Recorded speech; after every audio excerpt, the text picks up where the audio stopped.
Sobrang unprofessional naman natin. Yes, we are live. Oh, wow. Yay! Magandang hapon. Mayang hapon. Mayang hapon. Ayun. Oh my gosh. It's all right. Yeah, I can see it na. Are we there yet? Yeah, we are. Ayun. Thank you so much. Sobra talagang low budget production to. Lahat ng pera napunta sa content. Yeah. Alright. Magandang hapon sa inyong lahat. Nasa Pop Beans kami ngayon sa Istoryang Barbero. Ako po si Ron Poblete. Kasama ko ang kaibigan namin si John D. Bora at si Eric Madraso. Hi guys. Good afternoon. So this is our first time to do a vlog. Mayang hapon sa tanan, mga Bisaya. At magandang hapon sa mga taong nasa Luzon ngayon na walang magawa sa bahay at panonood nila ng mga video sa Facebook o sa YouTube. Mga 90% yan. 90% ba? Nasa bahay lang 90%. So mas maganda sana kung i-like. May usual spiel yan pag nagbablog ka, John D. and Eric. Sinasabi mo, i-like, share, and comment. Pag naka-ano ka na, pag naka-Eric ka na. Yun. Okay, so, So ano yung topic? Ang topic namin this afternoon is yung 3 days ago, merong taga Dasma na naging controversial yung kanyang video dahil naging sensation. Naging sensation. Dahil sinita siya ng isang pulis for violating quarantine regulations. And of course, if you haven't seen that video, we'll tell you a little bit about that story.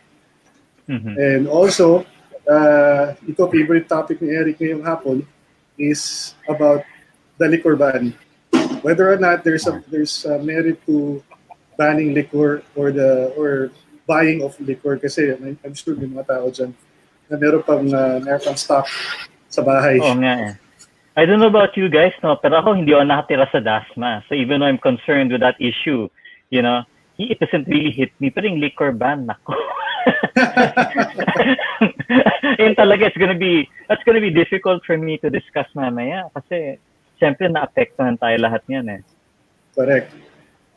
So, let's start siguro with, let's start with yung ating issue on yung Dasma guy, foreigner pala siya. He's from Spain.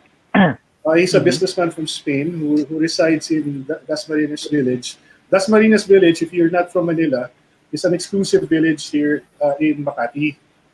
And apparently, the barangay captain sa Dasmariñas has asked the assistance of the police to man their community.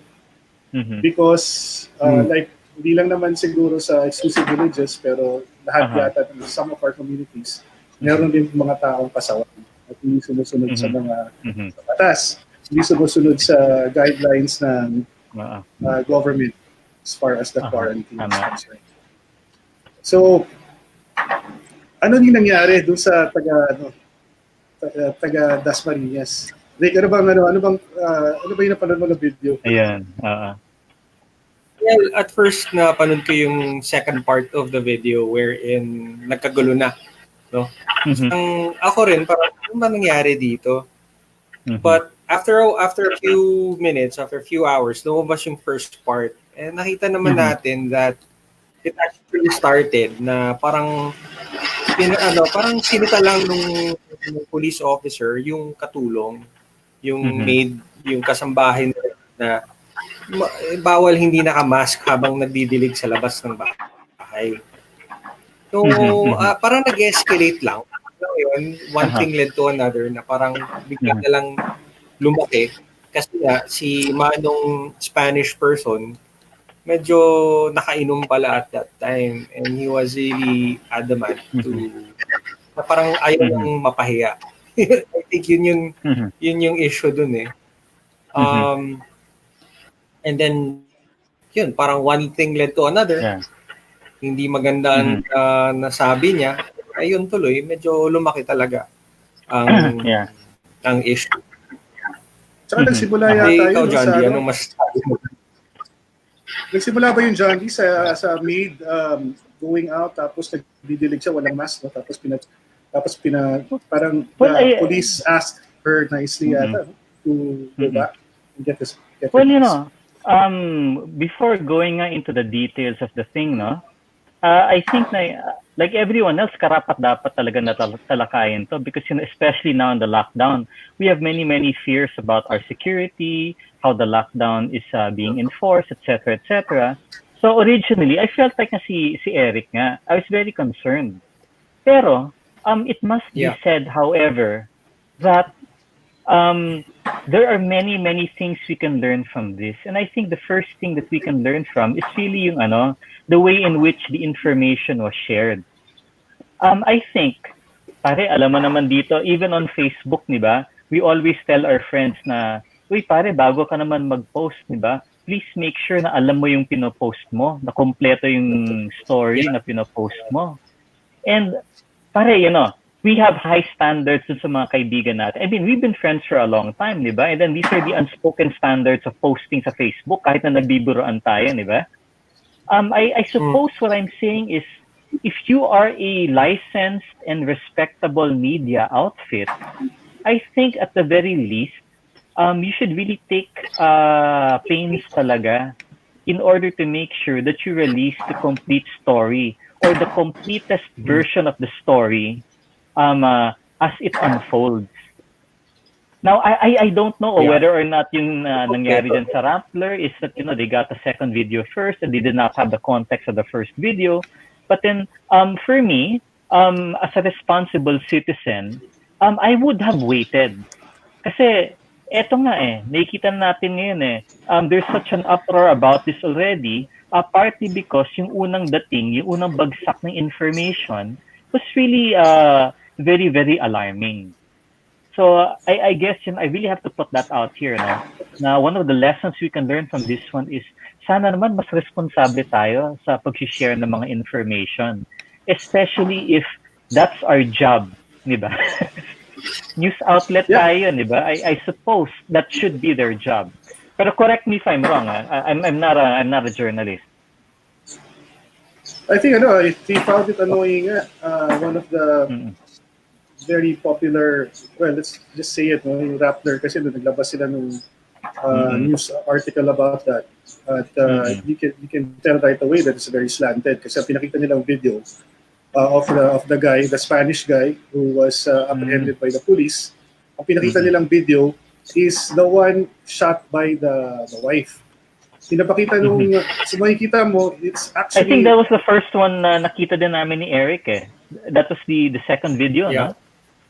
Yeah, the second video. So if you watch the second video of the Dasma incident, mas maano ka kagad, ma-alarm ka kagad. Lalong-lalo na if you have meron kang certain bias towards the police. Nakita mo, the guy's wrestling the guy down on the floor, tapos hysterical yung wife. Yeah.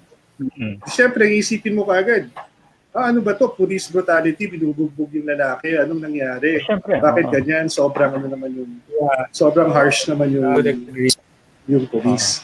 Pero all of a sudden, in a matter of moments, bigla na lang yung iba naglabas yung original video shot by one of the one of the people who work for the barangay.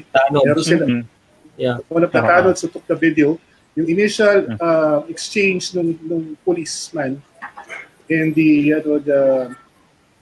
resident from Dasma, the Spanish guy, makita mo talaga na yung police very cordial, very respectful, kinakausap ng maayos. Pero the guy talaga, he was very confrontational.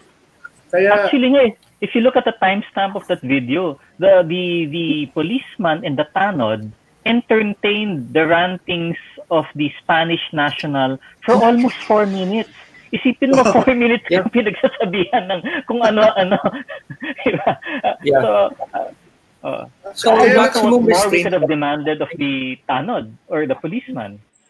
So it's really hindi siya hindi mo masasabi na siyempre kasi back to back pa nangyari yung first incident prior to the Dasma incident. You have a former army a former army guy getting shot by the police. So yun ang fresh in the people's minds is, okay, that incident. And then all of a sudden you have another incident involving the police. This time around, a private citizen in a posh village. Tama. That's the danger. I think that's the danger here. A lot of people find it really easy to just to give a sweeping generalization na ang pulis ganito, no? So parang sweeping generalization na ganun talaga yung mga ginagawa ng pulis, especially now in this situation.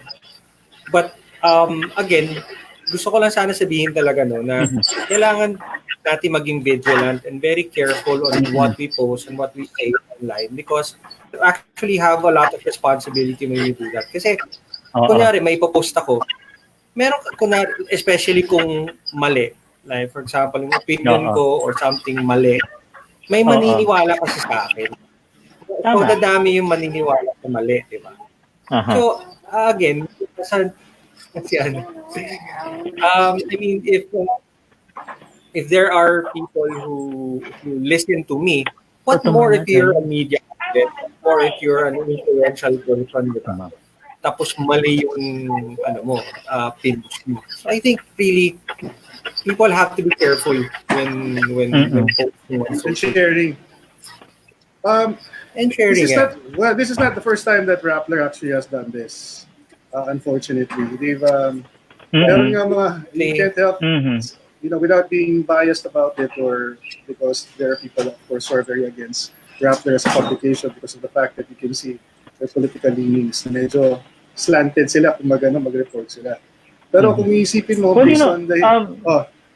yes, John. Yeah. No, I just wanted to say, even if you don't bring politics into it, if you're talking about, let's say, for example, a certain standard of excellence that you have to reach para maging credible ka sa profession mo, di ba? I mean, this is beyond politics. Kasi, like Eric, myself, my wife, my neighbors, nung nakita namin yung video niya, knowing what happened nga, the tragedy na nangyari dun sa kay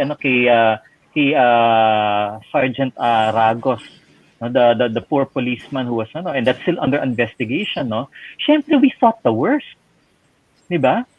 We were put in a situation where we had no choice but to react negatively. Now I don't know, but perhaps this could have been avoided by I'm not a journalist, but I'm sure they have a standard of excellence. They have some journalistic ethics that they have to follow before you do something like that, diba? So, yeah, I know that politically they might have said one thing or the other, but then this is something that should bother people of all political persuasions, diba? How easily that you can flout the rules or flout an ethical standard simply in order. I'm not saying that they did this, but then that is the impression you get simply because they were not able to execute their job appropriately. Again, I'm open to be corrected kasi nga hindi ako journalist diba? Pero I feel na this is something beyond politics and it's something for all regular citizens to be concerned with. I think one of the things that like for example bloggers, vloggers, media people are looking at, especially in the realm of social media, is engagement. So for example, if it's a like, if it's a heart, if it's a reaction pala, if it's a reaction, that's one engagement. If it's a comment, it's actually an even better engagement. I think that's one thing that they're after for. So kahit na sabihin natin negative comments yan na mali kayo or bobo or whatever, ano pa yung sinasabi dyan, that's still engagement for them. And I think something out of it. I'm not really sure, but I think that's something that they're trying to achieve also when they post things like this. But if you just to add to what Eric said, when you scour the social media, and then look at the sub-pages, and then you can actually see their uh, that are very valid. Like a lot of people,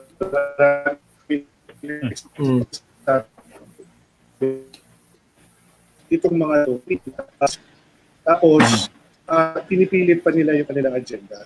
Kaya paminsan, hindi ka natatak. Siyempre, if that's happening, people are more concerned about to listen to people's what's happening in government right now. And naman, before, prior to happening, the crisis, ang mainstream media ngayon, karamihan ng nire-report are really what's happening. Hindi na yung puro mga slanted na kwento about sa ginawa presidente. In the beginning, when it all started,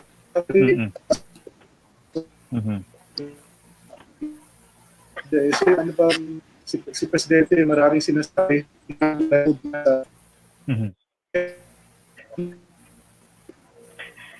nawawala. I think nawawala si... Look, yeah. That's not... There you go. Yeah. Sige. Yun, na-realize ng mga tao na gumagawa nito na hindi yan ang kailangan namin ngayon, hindi namin gusto marinig yan. Ang marinig is anong ginagawa ng government, ano yung solution sa mga problema na hinaharap ng mga tao. Are we okay? Yeah, John, can you hear? Nawawala si Eric yata. Anyway, John, you were saying? No. I was gonna say lang sana kanina na medyo chubby ka. We weren't able to get completely yung sorry, ECQ lahat tayo chubby tayo ngayon eh. Oh, okay. Yeah, but I get what a lot of people are saying about yung agenda nga eh. And again, for me kasi that's really yung the fact that we're talking about an agenda means we're not to help people, diba? Ayoko ng ganyan eh. Yeah.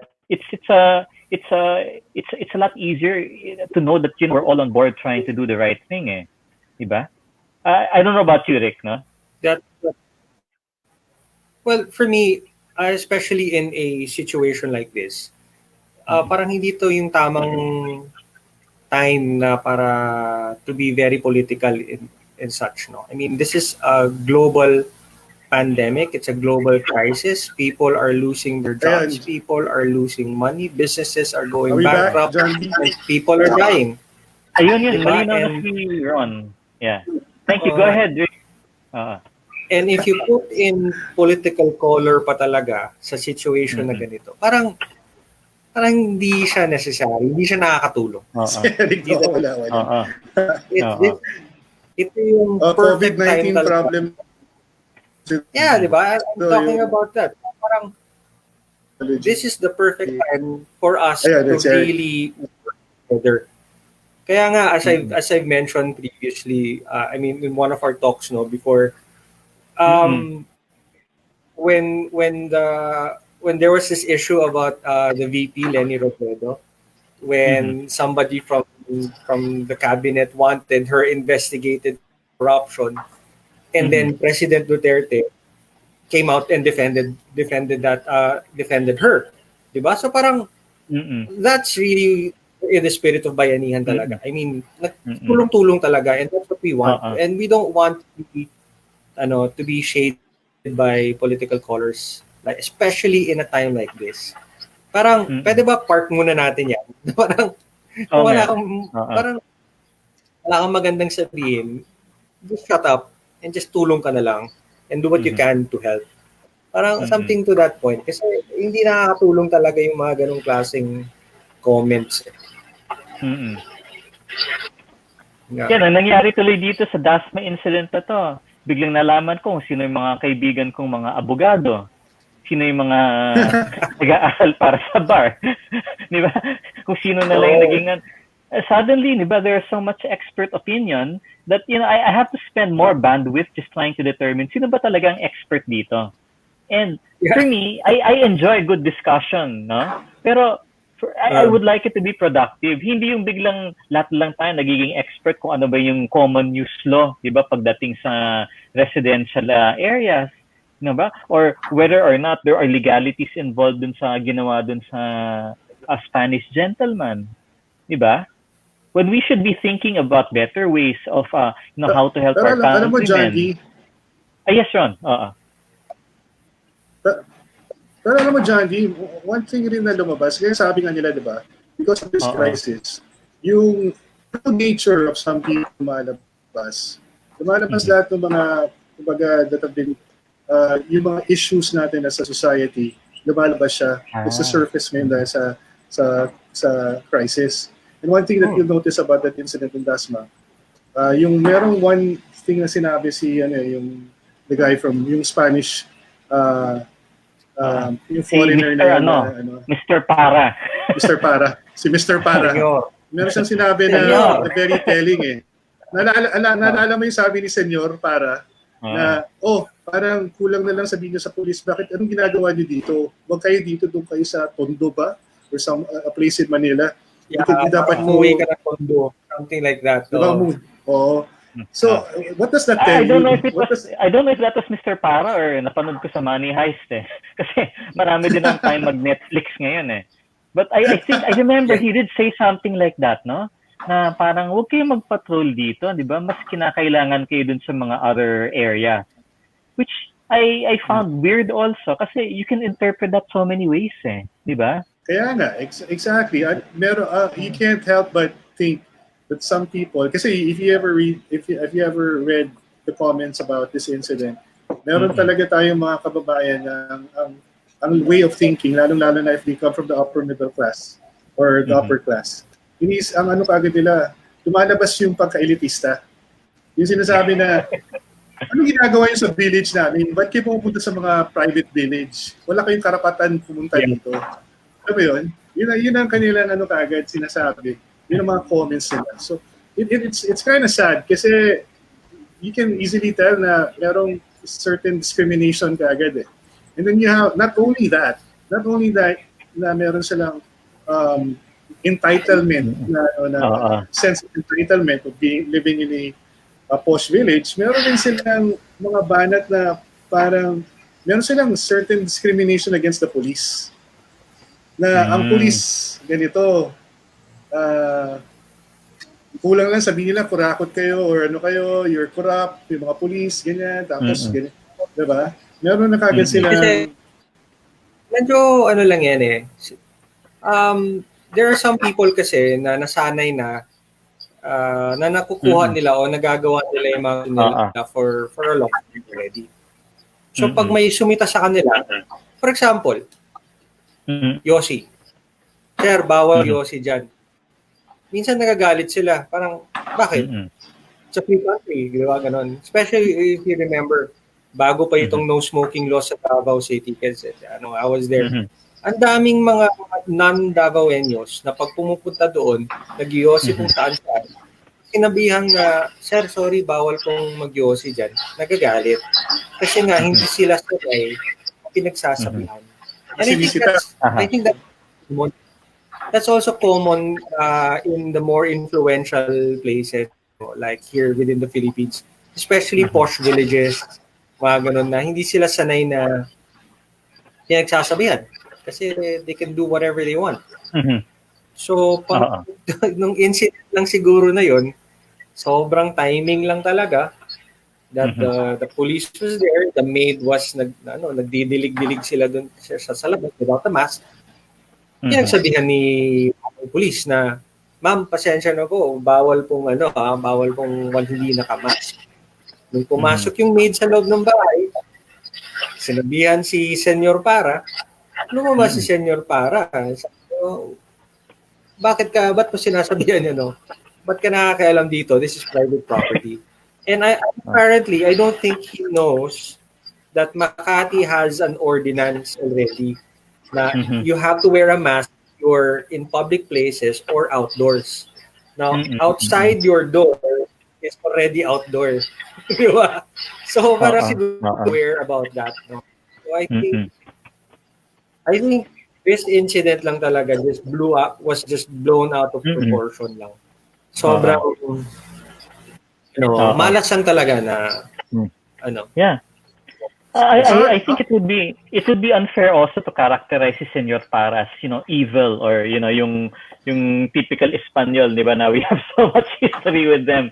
Di ba, kapal 100 years of occupation, no? Pero it really shows that this could have been a teachable moment. I mean, if I was again, I have to go back again to the way in which you can use stories to tell not only the truth, but then also to encourage the right kind of attitudes that will carry us through.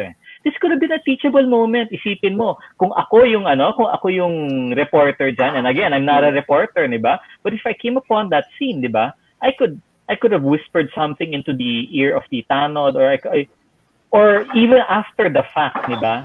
If I came across that story, I could have framed it in such a way na, hey guys, di ba, perhaps you can make the ordinances of Makati more clear kasi nga nalito si Senyor Para, di ba? Or perhaps you could have taught about different rules of engagement na dapat you should not be patient for 4 minutes and 37 seconds, should be patient for 4 hours and 37 minutes bago mo i-handcuff, di ba? Or something like that.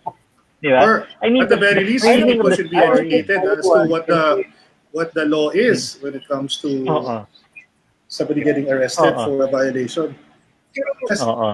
Ignorance of the law is not an excuse as well, right? Tama. Kasi parang di ba ini-insist niya, Dick, yung si Senyor Para, ini-insist niya na sa bahay siya. So walang karapatan yung pulis na para arestuhin siya. Tapos sabi nung wife yata, correct me if I'm wrong, wala naman kayong warrant. So yun yung mga sinasabi nila na yung kung wala kang alam sa batas, isipin mo na, o nga no, but wala namang warrant yung police, bakit pinaaresto si Senyor Para? Pero if you talk to our lawyer friends, sasabihin ng mga lawyer friends natin, look, he was violating the law. He was violating a law in front of the authorities. So without a warrant, we can arrest him right there and then. Tama, di ba? Diba, parang, again, for me, masyado lang itong pinalaki. And you can't really point fingers here. I mean, syempre si Senyor Para probably had something to do with it because of him being drunk and very enthusiastic when talking to the police officer. Yun lang. Pero this incident, hindi naman sana dapat pinalaki pa for me. I mean, okay, so may miscommunication, may may konting... I think that was... pero... yeah, sorry, Rick. I think that was contained in the message of si Barangay Captain Rosana Wang. She wanted it to be resolved in a neighborly fashion. Siya yung nagulat na bigla na lang na-rappler, sudden rappler video, and then si Senyor Para had already video rappler already. Parang she had no idea. Parang pati si Kapitana na blindside. Kasi I think she, being an experienced Kapitana, and I think she's a very decent woman based on her conduct so far, she wanted to resolve this without embarrassing anyone. Diba? Yeah. So, tama, pinalaki. Yan. But moving forward, what do you think? People are saying that we should deport the guy. It has come to national prominence. I don't know why, but because of social media, it's become overblown. And kasi nga pinalaki. And again, I think ako, ang nasa lang dito, dahil sa pinalaki ni Rappler, nalaman tuloy na itong si Senyor Para is overstaying. So he might get deported talaga unless he fixes his affairs within the law, right? Now, okay, I'm overstaying, apply to certain, so I can stay longer. So, pero para sa akin yun lang, since pinalaki nga ng media outlet dito sa Pilipinas, edi nasilipan tuloy siya. Yun lang yung... John, what do you think? What's your prediction? What's going to happen? Do you think he's going to get deported, or he'll be given a chance, or he'll explain himself and then probably do a public apology? Well, one of the things I'm very appreciative nitong ECQ is that, it seems that, the letter of the law is being implemented more strictly now. And if ever the law would err, it would always err on the side of compassion. So I think that he'll be given every opportunity to address yung mga deficiencies nga niya in terms of kanyang residency. Pero I think, it's very clear here that, the law has to be followed. Whether or not there is deficiency or whether or not it can be addressed. Again, this is something for the lawyers to discuss. And I wish him the best. No? I mean, despite yung kanyang conduct, di ba? I really wish him the best. But, he has to understand, the Philippines follows laws. And one of the reasons for the success of the ECQ so far, insofar as it can be called a success, is that, we've been implementing it without favor for anyone. So, God bless na lang sa kanya. No? I know, right? God bless sa kanya. Well, speaking of the ECQ, it just came out today, or yesterday pala. We read in the papers that the president has a very high approval rating in the way he has dealt with the crisis. And there are a few government agencies as well that did well in that survey. What do you guys think? As far as you're concerned, kamusta ang performance ng gobyerno at saka ng presidente? Okay, can I start? Yeah. There are two things I want to point out. The national government and also the local government unit, which is mas marami, right? Yung mga LGUs natin. I think the IATF is doing a pretty damn good job. Medyo everyday sila nag-update, everyday sila tumututok sa different government agencies. And also the president being on top, I think it reflects his leadership, his type of leadership, and how he's handling the IATF. Mm-hmm. Secondly, itong LGUs naman natin, I kind of feel for them because their worlds just blew up like 10 times bigger than what they're used to overnight.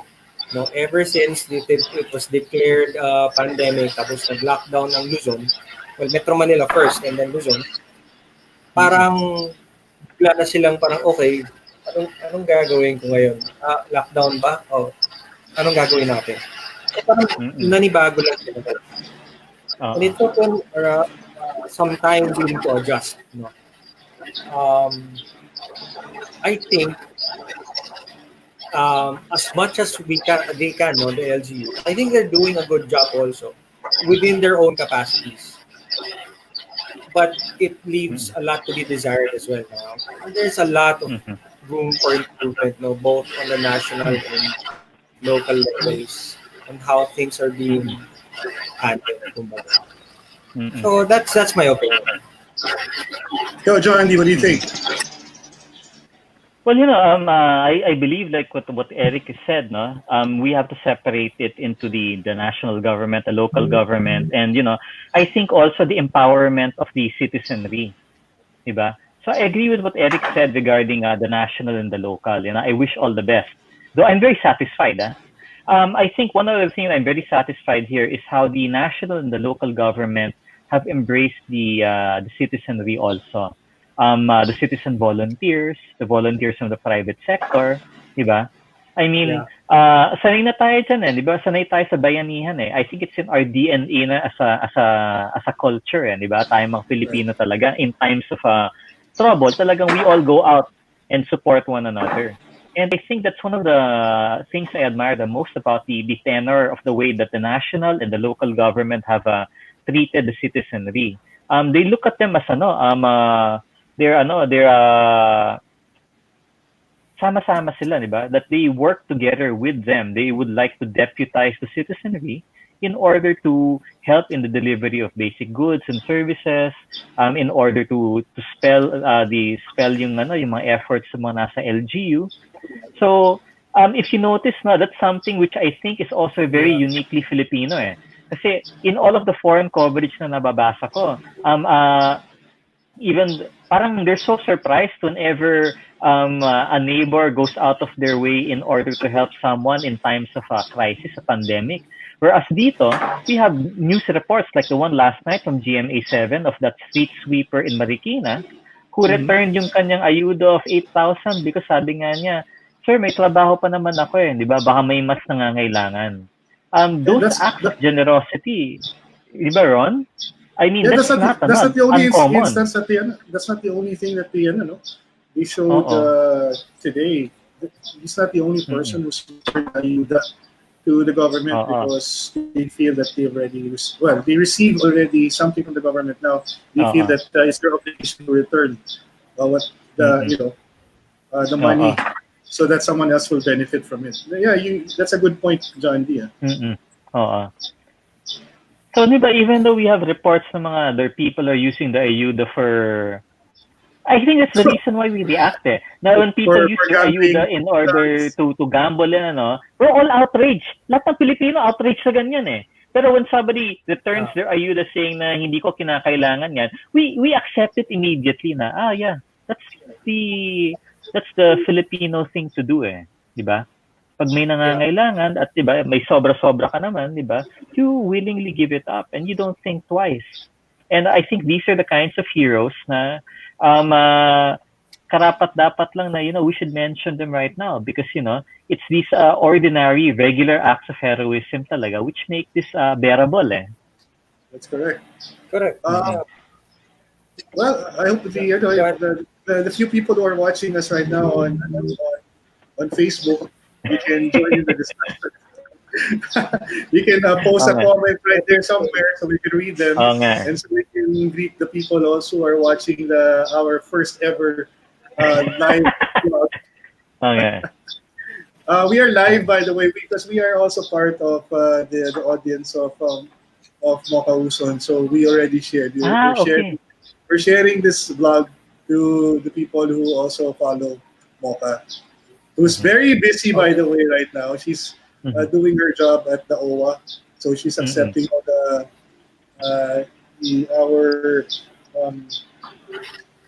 foreign workers. They're coming back, and so taking care of them. They're taking care of our OFWs. Anyway, the topic that Eric has been waiting the whole time ever since we started is the liquor ban. So, di naman ako ganun ka-atat. But, yeah, man, I mean, there are mixed ideas and opinions that are circulating the interwebs about the liquor ban. So, some are supporting it to a certain extent. Some are viciously against it, no? Especially that I'm part of a risky group, no, on FB, no. These people were given the chance. Kung meron silang chance na magkulong-kulong, lahat sila magsasabi, balik niyo yung alak. Huwag na niyo ipigilan yung pagbili ng alak. Diba? And hopefully the voices will be heard. So there was a news article this morning from Cebu that the Cebu City Mayor already lifted the liquor ban there. So hopefully things would follow, no? God bless you, Mayor. Yeah, God bless you, Mayor. So it's actually a very interesting topic because again there are some views na medyo nagkakano. Before I'd like to continue, shout out muna to one of my friends, no, si Moy Onya. Nag-comment, pa-shout out. Moy, hope everything's good, no? And Moy, stay safe, salamat, stay Moy. healthy. Yeah, you're one of 10 people watching right now, so that's a good thing. So going back to yeah, I mean, if people know me, and if you know me, right, I like my alcohol. I like drinking.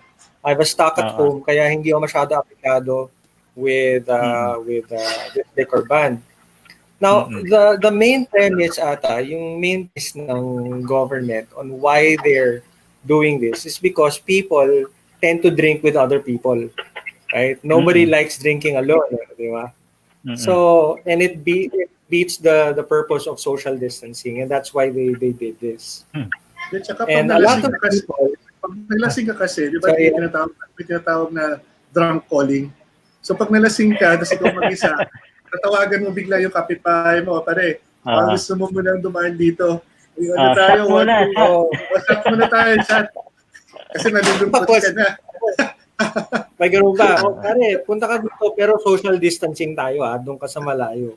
Pero maya paglasing na yan, nagyayakapan na yan, pare. Ikaw kasi, love you, pare. Gumagano na yan. Diba? Yun eh, paglasing. Hindi mo alam eh. Hindi mo na kasi alam. Minsan, there are people who black out. There are people who become emotional. There are people who that flip tables, di ba? Yun ang, I think yan yung isa sa mga iniiwasan ng government right now na pati ba yan, ipopulis namin, pati ba yan, babantayan namin yung mga gulo na ganyan, ng mga unfit people that are drunk or drinking. Sa sobrang dami ang ginagawa ng mga kapulisan natin, parang masyadong madami yung trabaho nila para tindihin pati yung mga domestic disturbances. And take note, you really have to be more patient sa mga lasing.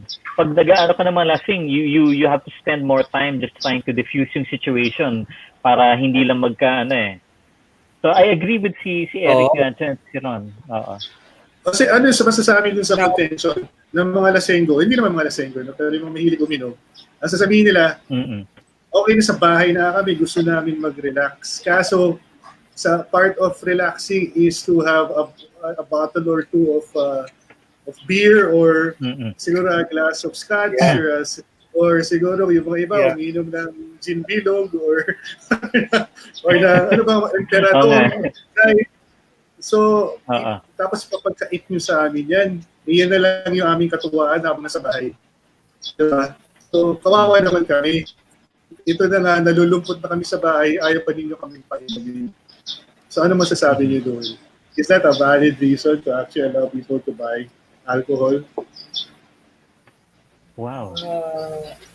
I know, John, do you want to start? Do you want to start answering? For me, naintindihan ko yan, no? Because, one of the things talaga na napakahirap itong ECQ is the fact na tayo mga Pinoy kasi very sociable, Diba? Ang hilig natin na pumunta sa kapitbahay, ang hilig natin may pagkwentuhan, tapos to deprive us of that, it's difficult. Pero alam mo, I have to point out also na yung sakripisyo na ginagawa ng ating mga barangay tanod, yung mga police, di ba? I mean, alagaan na lang natin yung kanilang health. After all, we're dealing with something which is a disease which attacks yung mga tao na mabababa yung resistance, di ba? So, let's have concern para sa kanilang health naman, di ba? Huwag natin sila masyadong pagurin in breaking up yung ating mga late night inuman sessions, di ba? So, yun, bakit man sabihin? Meron din naman kasi yung mga marami sa ating mga kababayan na nag-iinuman, di ba? Meron ng such a phenomenon during the COVID-19 crisis where people gather using Zoom, using certain platforms, tapos nag-iinuman sila sa harap ng computer, sa harap ng phones nila. That's something that you do it, right? Ikaw, si John din, ginagawa niya gabi-gabi. Responsible drinking yan. Responsible drinking. Di ba pag meron nga, i-mention ko sino, meron akong kaibigan, nag-iinom man kami. Tapos, bandang huli, mga siguro 3 hours later, you can see him sleeping already in his seat. Mga ganun siya. Tapos, lahat kami na gano'n, nag-peel out sa Zoom meet. Tapos naiwan siya doon na noong time na-on yung kanyang yung monitor. Natutulog. Pero that's one of the things that's the new norm na sinasabi nila, no? The new normal. And as much as we hate this is happening to us right now, the new normal would be things like that happening, like the inumans and maintaining social distancing. Masks in public places. How do you feel about that, though? This is something that's going to happen for the entire year, I'm sure. At the very least, it's going to happen until probably mid next year, until we find a vaccine for it. Yeah.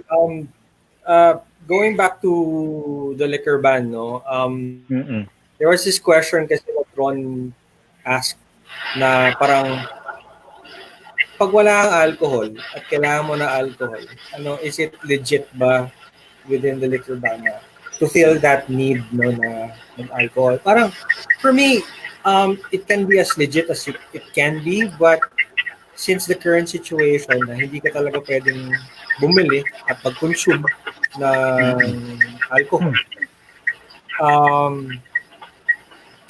it's an opportune time, or parang malaking opportunity mo to divert some of that energy, some of that attention, or some of that crave into something else. For example, spending time with your kids. No? Instead of umiinom ka dyan, why don't you just spend more time and creative time with your kids? Maybe you can figure out a new recipes of food or plant sa garden ninyo or something like that. No, I mean, there are many ways to divert your attention away from alcohol. And parang Alcoholics Anonymous. Diba? They talk about it. Was they do something else, right? They do something else. That's something that would take their mind away from alcohol. And to me, I think that's also an opportunity. And it's something Actually, that I tackled during the CCQ na yeah. Nakatawa kasi dyan, Rick. Dalawang options mo ngayong COVID-19 crisis. Yung quarantine. Either uminom ka, well, for some guys, or manood ka ng Korean telenovela. Manood ka ng Netflix. Bro. ng K-drama. Tama yan. Ako, hindi talaga ako nanonood ng mga ganyan. Pero nung napanood ko yung Chloe, yung Crash Landing on You, patay tayo dyan. Maganda siya. I recommend it. Naku, ang hirap yan eh. Parang that's a line I don't wanna cross eh. Ang dali pa naman there's no turning back. There's no turning back. So if before we siguro we have a few minutes to discuss the things that you can probably do while you have all this free time. So we have about more than 2 weeks before this quarantine ends. Yeah. Although we can't really say if it's gonna end and go back to normal, baka magiging modified quarantine to ECQ, like a general community quarantine.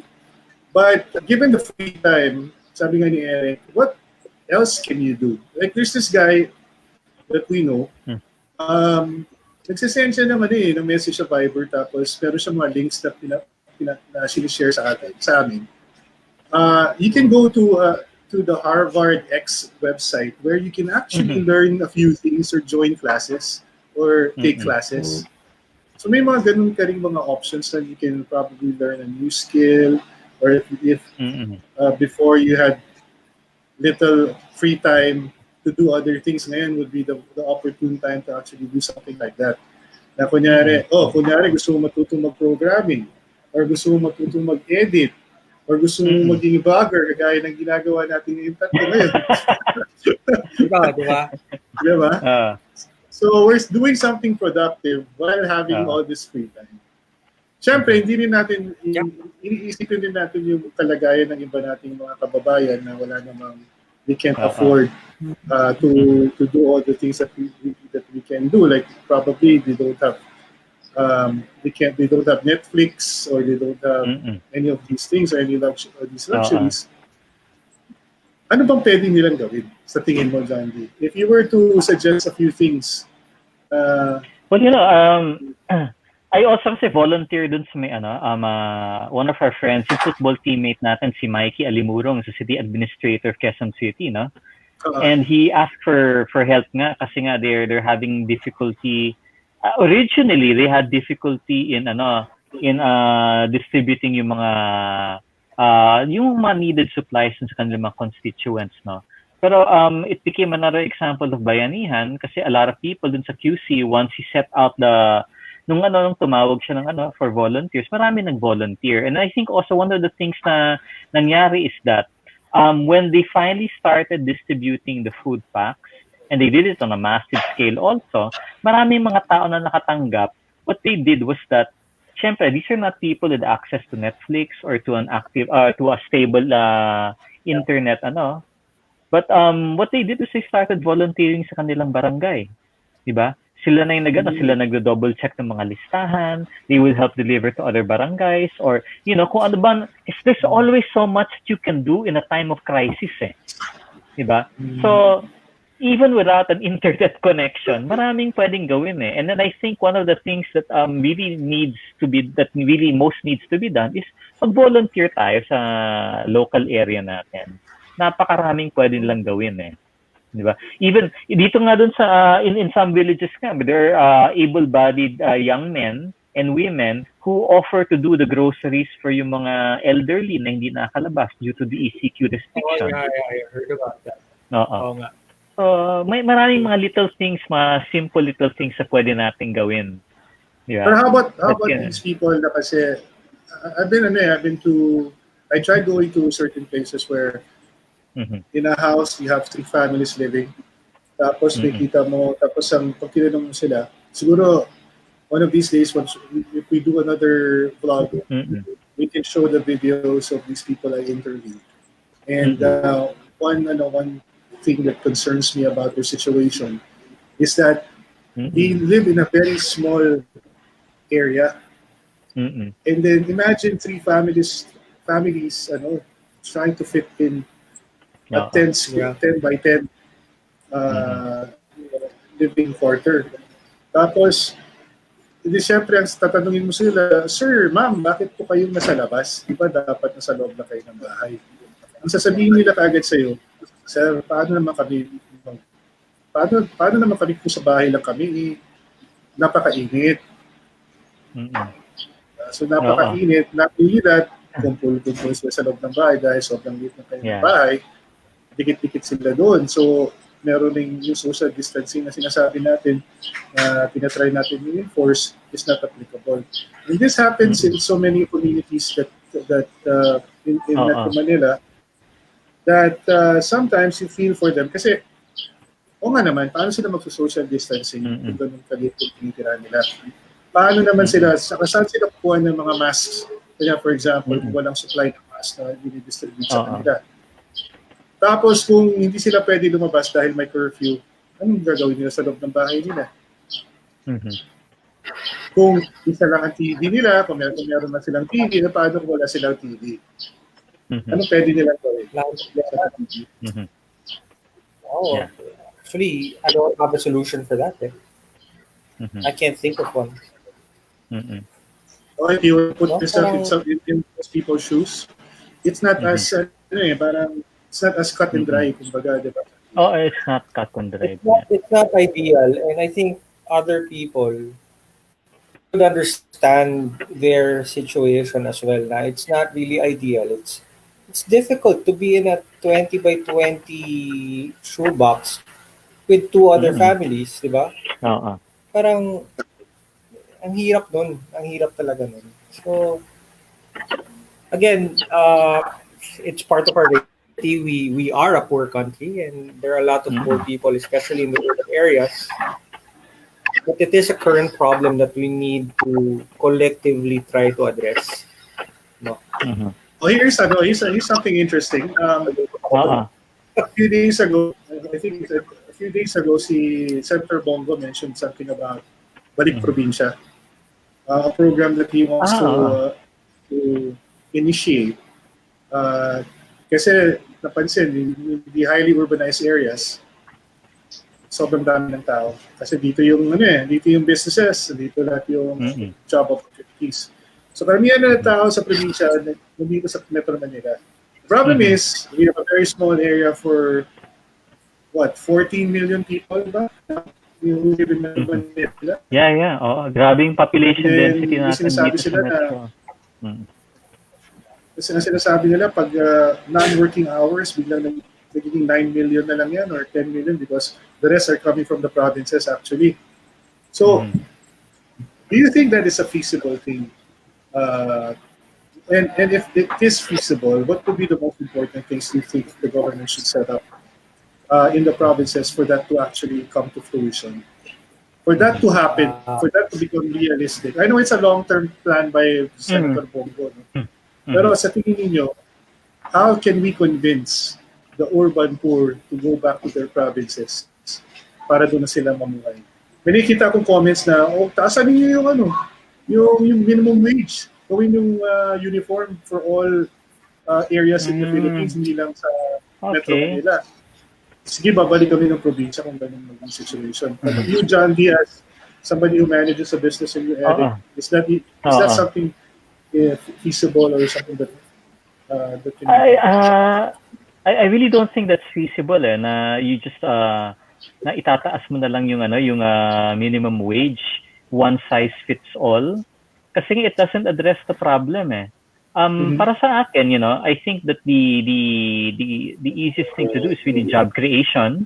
I think you have to empower the local government to be able to work regionally, I think, diba, in order for them to create jobs within a certain area. To stop thinking of themselves in terms of, just cities, but then to think of themselves as an organization of cities in a certain regional hub, diba? Para they can marshal their resources in order to invite significant industry to set up there. So I don't know how it's gonna work politically, pero that I think that would be the easiest thing I think that would be the most productive thing to do, job creation. I would agree. What do you think, Rick? I would also agree with what John Lee said. The availability of the job. For example, uuwi ako ng Davao. What am I going to do, right? So, parang, anong gagawin ko dun? So, but if you were given the choice, Rick, of having the same job, same pay scale, and then your boss gives you the opportunity to actually go back to Davao, would you take it? If it were the same? Definitely, in a heartbeat. In a heartbeat, yeah. Cost of living, panalo ka na Yeah, I mean, I'm pretty sure that everyone here agrees na life in the province is easier than life in the metro. No? I mean, here in Metro Manila, you have to contend with traffic, smog, and other things. No? But in the province, it's simpler, it's cheaper, and everything's closer. There's not much traffic. So if given the choice, Ron, uwi talaga ako ba? So, bahala kayo dyan. And there's less social friction kasi in the province, diba? You go back to the relationships that you've been used to from when you were born. You're in a very familiar situation. I noticed kasi that some people kasi when you put them in a stressful situation na hindi nila masyadong gamay yung kanilang surroundings, diba? They're more likely to make the wrong decisions, or to make decisions simply for the wrong reasons, diba? So I think that if you put them somewhere closer to home, where they have a support system, where things are more familiar, diba? I think we'd be building an atmosphere where you're setting them up for success talaga, diba? Huwag naman yung kailangan lang pumunta sa Maynila in order to chase that elusive dream of success, diba? If they can have it in the province, mas maganda doon. Then why not? Yeah. Did you guys see the latest results of the bar exam from last year? Top 10 are all from the provinces. Isn't that? Yeah. It's kind of Hindi ko nakita si Ateneo de Manila. Saka si UP. Ba't wala si UP Ateneo de Manila doon sa listahan sa top 10? What does that tell you, Johnny? That's actually a good point, no? I mean, that's actually a good point. Kasi our friend, no, Bob, actually messaged or posted in his account na saying na this is not verbatim na parang he's happy to see that the quality of education in the provinces has actually improved. So they don't really have to go to Manila anymore to chase that dream. So they can actually live that in provinces. They can be very valuable contributors even if they get their education from the provinces. And For me, that's a win for the whole Philippines. Tama, if you look at the list, the geographical diversity pa lang, di ba? Palawan, St. Louis, dun sa may Baguio, di ba? Tapos Bicol, di ba? I mean, these are places na, these are places that for the longest time, they really had world-class educational systems. And I'm glad na pagtutuunan ng pansin, how good the education can be there. So that, those who are from there have more options. Before you know it, yung mga ibang taga Manila, sila na yung pupunta dun sa sa St. Louis or dun sa may Legazpi City, di ba? I mean, that's good. That's good sort of social mobility, di ba? I think that we can start with with that siguro, with your kids can actually go to school in the provinces and you can follow. Uwi ka na lang doon, di ba? Minsan doon na sila. I think that's something that we can hope for. But it's really job creation and job availability. Ano bang gagawin ng mga tao pag umuwi sila doon? If I'm a construction worker here, are there enough construction work doon sa province kung uuwi ako? Diba? Tama. I just had an idea. An idea just came to me while you guys were talking about the possibilities nga. And at the same time, the ideal situation that we should be in as far as having people going to the provinces and the education there. Kasi maraming a lot of things that we need to fix in the system that happen. And for that to move, for that to actually at least get the ball rolling, is you really have to demand to your representatives. Like, for example, like I said, this starts with a law.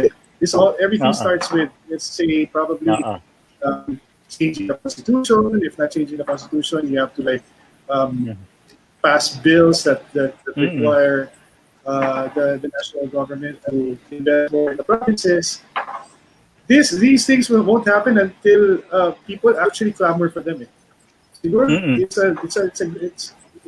This should be the perfect time for people to look at the alternatives. What can we do right now? How can we convince other people, and how can we get involved in implementing or initiating really important changes with our way of life and society in general? I think that's one of the things that President Duterte campaigned for in 2016, which is federalism, wherein provinces will have their own money there. They can actually do their own stuff. And it's really also decongesting Metro Manila. That's going to be another topic, I think. That's going to be a long discussion. Yes. Maybe we can discuss this in our next vlogs. Maybe. Kasi people are so allergic with the term charter change. Sobrang allergic sila sa ganyan. But in times like this, I think we need to adapt to how times have changed. Kasi we can't just rely on Metro Manila anymore. We need the other provinces to step up as well. No? Kasi kung Metro Manila lang lahat, we're looking at the same problem all over and over again. I mean, look for example how paralyzed the entire country was by this yung ECQ na ginagawa dito sa Metro Manila, di ba? Yeah. Even though there are provinces na walang problema, di ba? Because basically everything flows through Metro Manila pala, suddenly nagkakaroon ng mga shortages elsewhere, may uncertainty.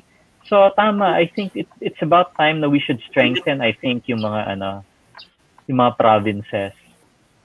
Yeah, definitely. So with that, Sir John D and Eric, we can end our first ever vlog pilot program for our blog called the Istoryang Barbero. This is our paying tribute to that. Tribute to the very famous line or famous saying when you talk about stuff that that don't matter. You say, so kwentong barbero yan. But ironically, that's what we have very important matters that we want to discuss in this vlog. So thank you guys for your time. We will do this again. Thank you very much, Sean. Did you guys enjoy it? Thanks a lot, guys. Oh, Thank you. parang time flew by nga. Time flew, no? Humaba na naman yung buhok ko. Nararamdaman ko eh. Yan yung totoong istoryang barbero eh. I could feel my hair growing longer. Wala talaga eh. It's magulo. So guys, thank you so much for listening. The few people who did manage to last an hour with us. We will catch you again next time on Pop Beans. Yes. Sige. Thanks so much, Ron. Rick. And please do share, like, and follow our page Pop Beans, and at the same time, do send in your comments for this video, Istoryang Barbero. Istoryang Barbero. Thank you. So have a good afternoon. You have a great day ahead of you. And with that, we will end. John, Eric, see you guys. See you. Bye-bye. Bye, guys. Ingat.